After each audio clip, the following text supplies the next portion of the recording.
Welcome back for FAQ episode 11 with a discussion about migraine prevention by reminding you not to fall back on your wintertime vitamin D3 level. Hi, Jeff Baker here again as your physician host for frequently asked questions about natural migraine relief for women. Today I'm going to remind you that it is once again the time of the year to give special attention to your vitamin D3 level and to discuss its role in migraine prevention. It almost doesn't matter whether you live in the US, well, maybe not Key West, but in general, the amount and intensity of sunlight from the November to March time of year is not near enough to generate optimal vitamin D3 levels.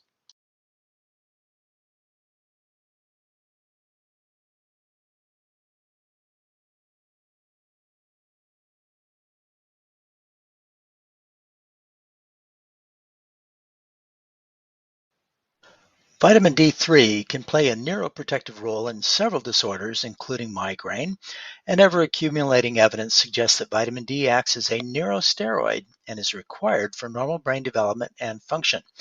Recent research has shown that deficiency of vitamin D has also been implicated in other brain-related disorders like Alzheimer's and Parkinson's.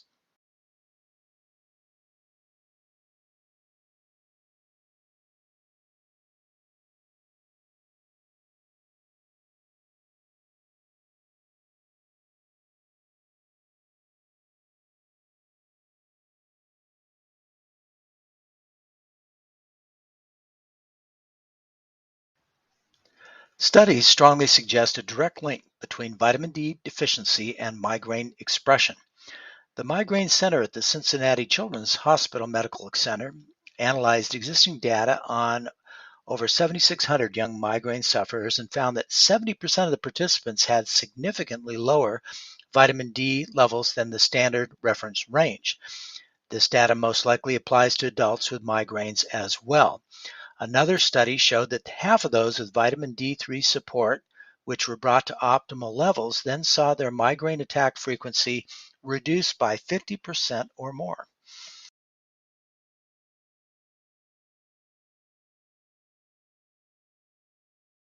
If you're in doubt about your vitamin D3 level or dose, get it checked by having a blood level done.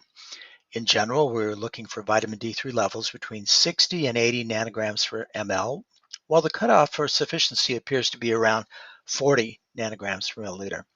In metric, those optimal measurements you're looking for are between the 150 to 200 nanomole per liter level with a baseline sufficiency level at 100.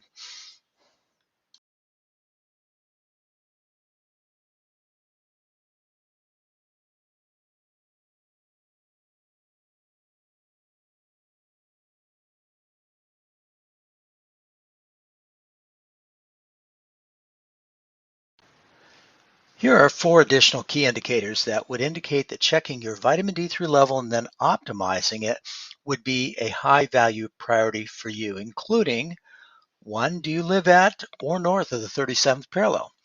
In the US, that would be roughly Virginia Beach, Virginia, Springfield, Missouri, or San Jose, California, or the line between them, which means that if you're living there, you are not getting adequate UV rays for healthy vitamin D for much of the year. Number two, do you have a diagnosis of chronic fatigue or fibromyalgia? Three, do you weigh more than 20% over your ideal body weight? And four, do you have a past or present diagnosis of bone loss, either osteopenia or osteoporosis? If you checked one or more of these, it's an even higher priority to get your levels evaluated. Everyone experiencing migraine should know their vitamin D3 level. Aim for a level of at least 50 and optimally more like 60 to 80. I find that most adults need to take in the 3,000 to 6,000 international unit per day range to get into these healthy levels, not just an I barely passed the class at a level of 30 type number. Most labs list the normal range of 25-hydroxy-D as 30 to 100 nanograms per ml. It's impossible to know tissue levels without a serum vitamin D3 level, which is also known as the 25-hydroxy vitamin D on most lab slips. You may need personalized direction on the amount needed to get to and maintain this level, usually 5,000 units a day for 10 to 12 weeks will be a safe start, especially if you're at or below the 30 nanogram per ml level to start.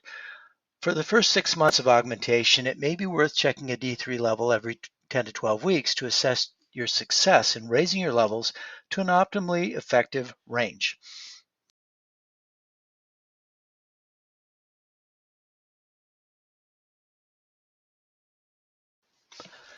It is rare but possible to get too much vitamin D over time.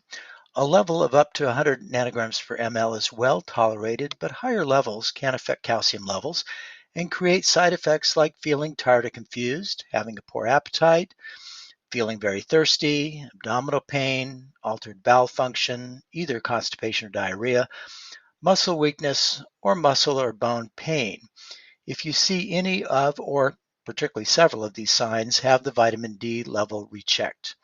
A useful resource on vitamin D dosing is the vitamin D calculator page at the Grassroots Health Nutrient Research Institute website, which I've listed on this YouTube video.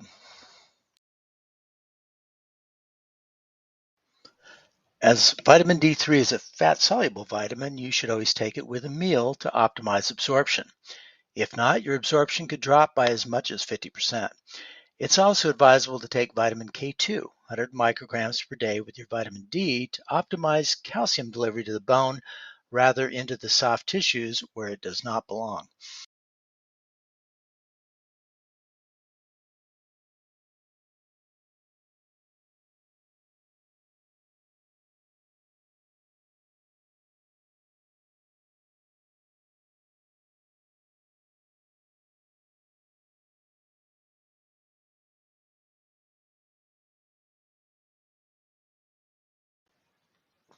If you're looking for a value-priced direct-to-consumer lab option, check out lifeextension.com and go to their lab testing tab and look for the vitamin D under best-selling lab tests. It retails there for $47 as of the time of this recording. You pay them directly, bring the confirmation information to a local LabCorp draw station, and they email the results directly to you. They also have great customer service for related questions you might have about vitamin D testing. Of course, you can almost always get a vitamin D from your local physician's office or hospital.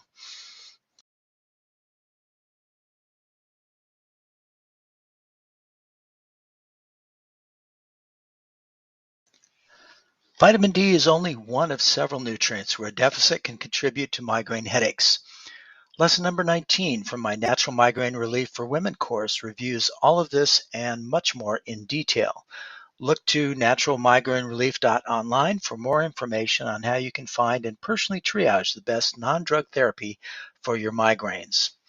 Also, remember to subscribe to my Substack blog to get regular postings of these FAQs in a written format. Go to naturalmigrainerelief.substack.com. Make sure and tune in next week for more FAQs on natural migraine relief.